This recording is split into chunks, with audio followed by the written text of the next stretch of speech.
नमः शिवाय। हर हर महादेव। मेरे प्यारे शिव भक्तों, धर्म कथा संसार में आपका एक बार फिर से स्वागत है। आज मैं आपके लिए शिव महापुराण के पन्नों से एक बहुत ही रहस्यमय और ज्ञानवर्धक प्रसंग लेकर आई हूँ। भक्तों, जीवन और मृत्यु संसार का ऐसा सच है जिसे कोई नहीं बदल सकता। हम सभी अपने जीवन को बेहतर बनाने में लगे रहते हैं, लेकिन मृत्यु जो जीवन का ही दूसरा पहलू है, उससे अक्सर हम डरते हैं या उसे नज़रअंदाज कर देते हैं।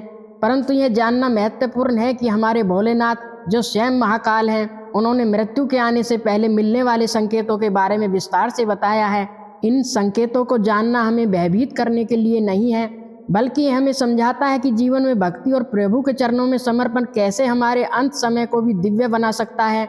अगर आप या आपके प्रियजन ऐसे संकेत अनुभव करें तो यह समय है कि आप भक्ति में गहराई से समर्पित हो, धार्मिक स्थलों पर जाएं और आध्यात्मिक ज्ञान प्राप्त करें। इसके अतिरिक्त किसी आध्यात्मिक गुरु से मार्गदर्शन लेना भी लाभकारी हो सकता है, ताकि आप अपनी आत्मा की शांति और उम्र बढ़ाने के लिए उचित कदम उठा सकें।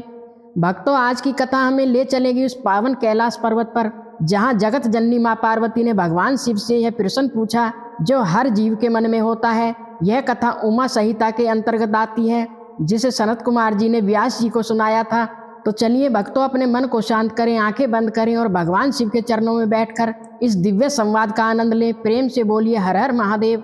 कैलाश का वातावरण बहुत शांत है, हल्की हल्की हवा चल रही है। भगवान शिव समाधि से जागकर प्रसन्न मुद्रा में बैठे हैं।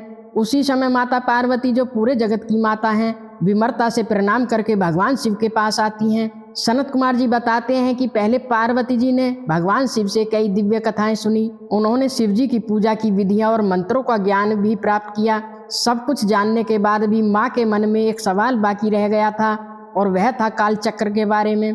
माता पार्वती शिव जी से कहती हैं, हे भगवान, आपकी कृपा से मैंने संपूर्ण धर्म और पूजा विधियों को जान लिया है, परंतु हे स्वामी, मेरे मन में अब भी एक संशय बचा हुआ है। यह प्रश्न काल चक्र के संबंध में है। भक्तों, सोचिए, स्वयं शक्ति महाकाल से काल के बारे में पूछ रही है। माता आगे पूछती हैं, हे देव, जब किसी जीव की मृत्यु पास आती है तो उसके क्या संकेत होते हैं? आयु का परिणाम क्या है? यदि मैं आपकी प्रिय हूँ तो कृपया मुझे गूढ़ बातें बताइए। माता का यह सवाल हम सभी के कल्याण के लिए था, ताकि इंसान समय रहते सचेत हो सके। महादेव, जो अपनी अर्धांगिनी से बहुत प्रेम करते हैं, मुस्कुराए और उन्होंने मृत्यु के उन सूक्ष्म लक्षणों का वर्णन करना शुरू किया। महादेव ने कहा, हे प्रिय, ध्यान से सुनो। यह शरीर प्रकृति का दिया हुआ एक उपहार है, और जब इसे छोड़ने का समय आता है तो यह शरीर स्वयं संकेत देने लगता है। शिव जी सबसे पहले शरीर के रंग में आने वाले बदलावों की बात करते हैं। वे कहते हैं, हे पार्वती, यदि किसी मनुष्य का शरीर अचानक पूरी तरह से सफ़ेद या पीला पड़ जाए और उसके ऊपर कुछ लालिमा लाल रंग की दिखाई देने लगे, तो यह समझना चाहिए कि उस मनुष्य की मृत्यु 6 महीने के भीतर हो जाएगी। यह शरीर की ऊर्जा कम होने का संकेत है। आगे महादेव इंद्रियों के बारे में बताते हैं। हमारी इंद्रियां जैसे आँख, कान और नाक हमें दुनिया से जोड़ती हैं। शिव जी कहते हैं, हे शिवे, जब किसी व्यक्ति के मुंह, कान, नेत्र और जीभ का श्वेतन हो जाए, यानी ये अंग ठीक से काम करना बंद कर दे या जड़ हो जाए, तो समझना चाहिए कि उनकी आयु अब केवल 6 महीने शेष है। भक्तों, यह सिर्फ बुढ़ापे का संकेत नहीं है, बल्कि यह एक खास लक्षण है जब चेतना सिमटने लगती है। और सुनिए शिवजी ध्वनि के बारे में क्या कहते हैं। जंगल में शिकारियों की भयानक आवाज़ें गूंजती हैं, जिससे हिरन भी डर कर भागता है। महादेव कहते हैं, भद्रे, जो मनुष्य मृग के पीछे होने वाली शिकारियों की भयानक आवाज़ को भी जल्दी नहीं सुन पाता, यानी जिसे तेज आवाज़ें भी सुनाई देना बंद हो जाए, उसकी मृत्यु भी 6 महीने के भीतर जाननी चाहिए। दृष्टि का क्या होता है? भगवान कहते हैं, जब किसी को सूर्य, चंद्रमा या अग्नि का प्रकाश दिखाई न दे और उसे सब कुछ काला काला या अंधकार में दिखाई देने लगे, तो उसका जीवन भी 6 मास से अधिक नहीं होता। यानी जब बाहर उजाला हो लेकिन व्यक्ति को अंधेरा दिखने लगे, तो यह संकेत है कि उसकी भीतर की ज्योति अब विदा होने वाली है। कथा को आगे बढ़ाते हुए शिवजी माता को कुछ ऐसे संकेतों के बारे में बताते हैं जो बहुत अनोखे हैं। शिवजी कहते हैं, हे देवी, यदि किसी मनुष्य का बायां हाथ लगातार 1 सप्ताह तक फड़कता ही रहे, रुकने का नाम न ले, तो यह समझना चाहिए कि अब उसका जीवन केवल 1 मास ही शेष है।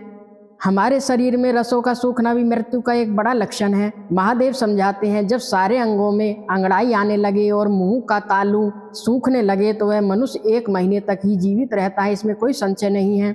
और यदि त्रिदोष, वात, पित्त, कफ के कारण किसी की नाक बहने लगे, तो उसका जीवन 15 दिन से अधिक नहीं चलता। इसके अलावा यदि मुंह और कंठ गला बार बार सूखने लगे तो यह जानना चाहिए कि 6 महीने बीतते बीतते उसकी आयु समाप्त हो जाएगी। एक और लक्षण बताते हुए प्रभु कहते हैं, हे भामिनी, जिसकी जीभ सूज जाए और दांतों से मवाद निकलने लगे उसकी भी 6 महीने के भीतर मृत्यु हो जाती है। मेरे प्यारे श्रोताओं, यह लक्षण हमें डराने के लिए नहीं है बल्कि यह समझाने के लिए है कि यह शरीर नश्वर है। जब ऐसे संकेत मिले तो समझदार व्यक्ति को मोह माया छोड़कर भगवान के भजन में लग जाना चाहिए। इसके लिए प्रतिदिन ओम नमः शिवाय का मंत्र का जाप कर सुबह शाम ध्यान में बैठकर अपनी आत्मा को शांति दें। शिव मंदिर में जाकर सेवा करें और जिनके पास आवश्यकता है उनको दान दें। ये उपाय न केवल हमें मानसिक शांति देंगे बल्कि हमें प्रभु के करीब भी लाएंगे।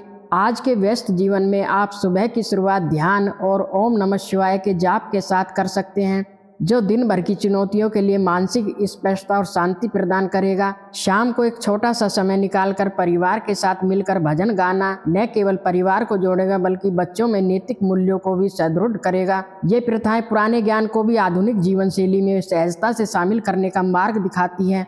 अब भगवान शिव एक बहुत ही गहरे रहस्य की ओर बढ़ते हैं, हमारी परछाई और हमारा प्रतिबिंब। शिव जी कहते हैं, हे सुंदरी, जब किसी व्यक्ति को जल में, तेल में, घी में या दर्पण में अपनी परछाई न दिखाई दे, या अगर दिखाई दे तो वह विकृत, टेढ़ी मेढ़ी या डरावनी दिखाई दे, तो कालचक्र के ज्ञाता को यह जान लेना चाहिए कि उसकी आयु 6 मास से अधिक नहीं है। सोचिए भक्तों, जब प्रकृति हमारा साथ छोड़ने लगती है तो हमारा प्रतिबिंब भी हमसे दूर हो जाता है। आगे शिव जी कहते हैं, हे देवेश्वरी, अब दूसरी बात सुनो। जब कोई अपनी छाया को बिना सिर के देखे या स्वयं को बिना छाया के पाए तो ऐसा मनुष्य 1 मास भी जीवित नहीं रहता। यह छाया पुरुष का विज्ञान है जो बहुत ही गूढ़ है। अभी तक तो भगवान ने शरीर के भीतर के लक्षणों की बात की, अब वे माता पार्वती को बाहरी दुनिया और आकाश में दिखने वाले संकेतों के बारे में बताते हैं। महादेव जी कहते हैं, हे पार्वती, अब बाहर प्रकट होने वाले लक्षणों को सुनो। जब चंद्रमंडल या सूर्यमंडल प्रभावहीन, बिना चमक के और लाल दिखाई देने लगे तो आधे महीने में ही मनुष्य की मृत्यु हो सकती है। आकाश में कुछ ऐसे तारे हैं जो जीवन शक्ति से जुड़े हैं, जैसे अरुंधति तारा, ध्रुव तारा या आकाश गंगा। शिव जी कहते हैं, जो व्यक्ति अरुंधति तारे को, ध्रुव तारे को या चंद्रमा को न देख सके, जिसे तारों का दर्शन ही न हो, ऐसा पुरुष केवल 1 महीने तक जीवित रहता है। कभी कभी व्यक्ति की बुद्धि भ्रमित हो जाती है। यदि ग्रहों का दर्शन होने पर भी दिशाओं का ज्ञान न हो, मन पर मूर्ता छाई रहे और सब कुछ गोल गोल घूमता दिखे तो 6 महीने में निश्चय ही मृत्यु हो जाती है। प्रकृति के पक्षी और जीव भी संकेत देते हैं। शिवजी चेतावनी देते हैं, यदि दिन के समय उल्कापात दिखाई दे, रात में इंद्रधनुष दिखे और गिद्ध या कोई उस व्यक्ति को घेरे रहे तो उसकी आयु 6 महीने से अधिक नहीं है। यदि अचानक नीली मक्खियाँ आकर किसी को घेर ले तो उसकी आयु 1 मास ही शेष जाननी चाहिए। और यदि गिद्ध, कौवा या कबूतर किसी के सिर पर चढ़ जाए या बैठ जाए तो वह पुरुष शीघ्र ही 1 महीने के भीतर मर जाता है, इसमें संशय नहीं है। तो भक्तों, ये थे वो लक्षण जो स्वयं कालों के काल महाकाल ने माँ पार्वती को बताए थे। आप सोच रहे होंगे कि इस डरावने संकेतों को जानने से क्या फायदा। शिव महापुराण विशेष रूप से उमा संहिता के अध्याय 16 से 25 से हमें ज्ञान इसलिए मिलता है ताकि हम समय रहते सचेत हो जाएं। मृत्यु का डर उसी को होता है जिसने जीवन को व्यर्थ गंवा दिया हो। जिसने शिव के चरणों में प्रेम कर लिया हो उसके लिए मृत्यु अंत नहीं बल्कि शिव लोक की यात्रा की शुरुआत है। तो भक्तों, आपके जीवन में भी कभी ऐसा अनुभव हुआ है जिसने आपको मृत्यु या जीवन के रहस्यों को गहराई से समझाने का अवसर दिया हो?